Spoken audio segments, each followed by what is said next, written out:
Bait pengantar Injil. Kristus sudah taat bagi kita.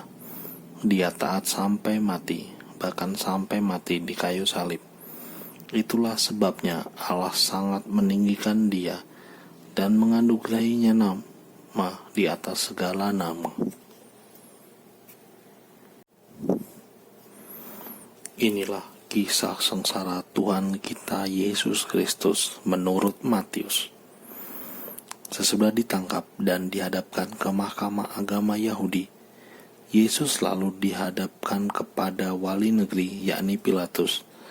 Dan wali negeri bertanya kepada Yesus, "Benarkah engkau raja orang Yahudi?" Jawab Yesus, "Engkau sendiri mengatakannya." Tetapi atas tuduhan yang diajukan imam-imam kepala dan tua-tua terhadap dirinya, Yesus tidak memberi jawab apapun. Maka kata Pilatus kepadanya, "Tidakkah engkau dengar betapa banyak tuduhan saksi-saksi ini terhadap engkau?" Tapi Yesus tidak menjawab sepatah kata pun, sehingga wali negeri itu sangat heran.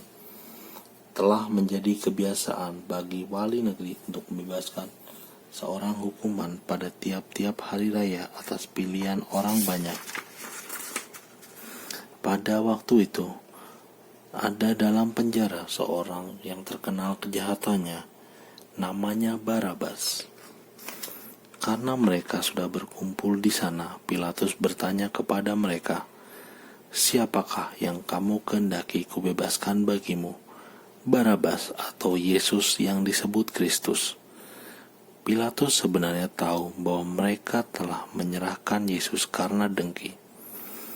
Ketika Pilatus sedang duduk di kursi pengadilan, istrinya mengirim pesan kepadanya, "Jangan engkau mencampuri perkara orang benar itu, sebab dalam mimpi tadi malam aku sangat menderita karena dia."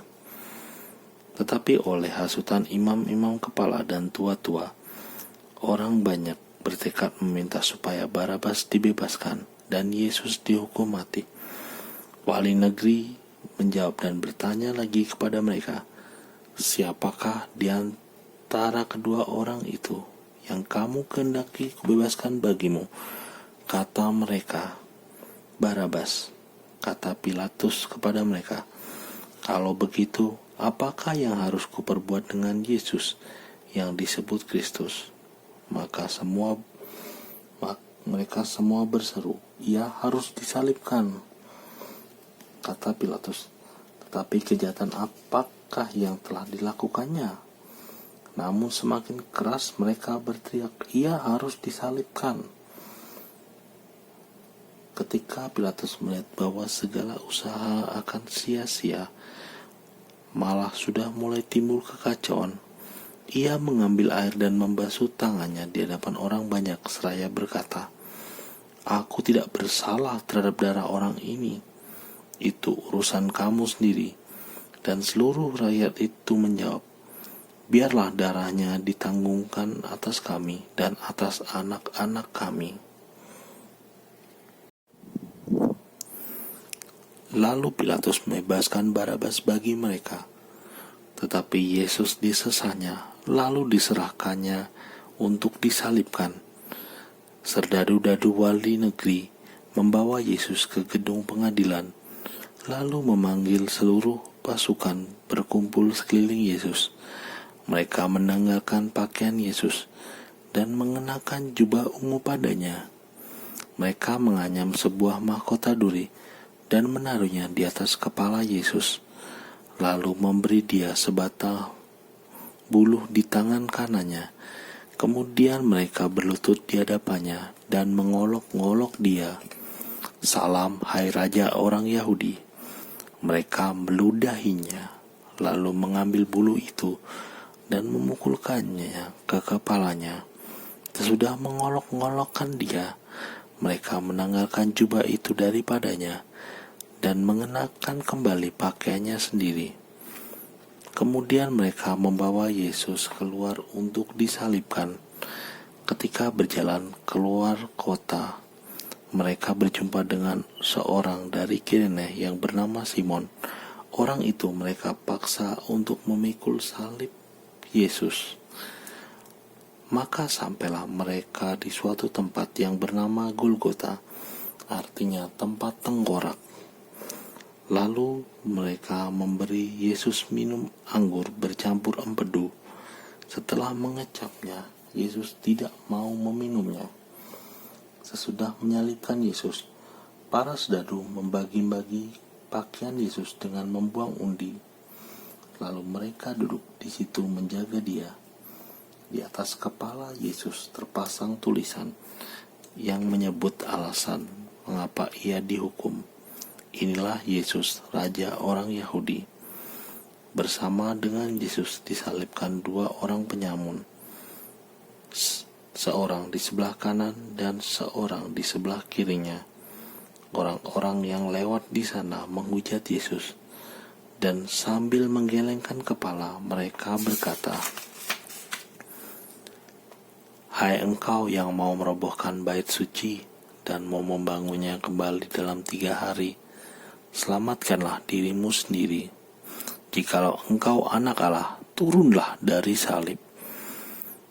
Demikian juga imam-imam kepala bersama ahli Taurat dan tua-tua mengolok-olokkan Yesus dan berkata, "Orang lain ia selamatkan, tetapi dirinya sendiri tidak dapat ia selamatkan. Dia Raja Israel. Baiklah, ia turun dari salib dan kami akan percaya kepadanya. Ia menaruh harapannya pada Allah. Biarlah Allah menyelamatkan dia, jikalau Allah berkenan kepadanya. Karena ia telah berkata, 'Aku adalah anak Allah.'" Bahkan penyamun-penyamun yang disalibkan bersama dengan Yesus mencelanya demikian juga. Mulai dari jam 12, kegelapan meliputi seluruh daerah itu sampai jam 3. Kira-kira jam 3 berserulah Yesus dengan suara nyaring, "Eli, Eli, lama sabachthani." Artinya, "Allahku, Allahku, mengapa engkau meninggalkan aku?" Mendengar itu, berapa orang yang berdiri di situ berkata, "Ia memanggil Elia." Dan segera mendekatlah seorang dari mereka. Ia mengambil bunga karang, mencelupkannya ke dalam anggur asam, lalu mencucukkannya pada sebatang bulu dan memberi Yesus minum.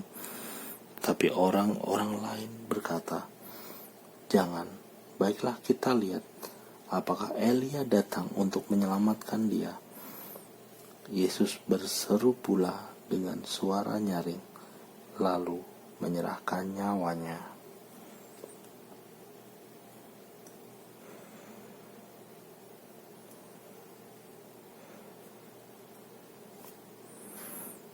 Dan lihatlah, tabir bait suci terbelah 2 dari atas sampai bawah, dan terjadilah gempa bumi. Bukit-bukit batu terbelah, kubur-kubur terbuka, dan banyak orang kudus yang telah meninggal bangkit. Dan sudah kebangkitan Yesus, mereka pun keluar dari kubur, lalu masuk ke kota kudus, dan menampakkan diri kepada banyak orang. Ketika menyaksikan gempa bumi dan apa yang telah terjadi, kepala pasukan dan prajurit-prajurit yang menjaga Yesus lalu berkata, "Sungguh orang ini adalah anak Allah." Demikianlah sabda Tuhan. Terpujilah Kristus.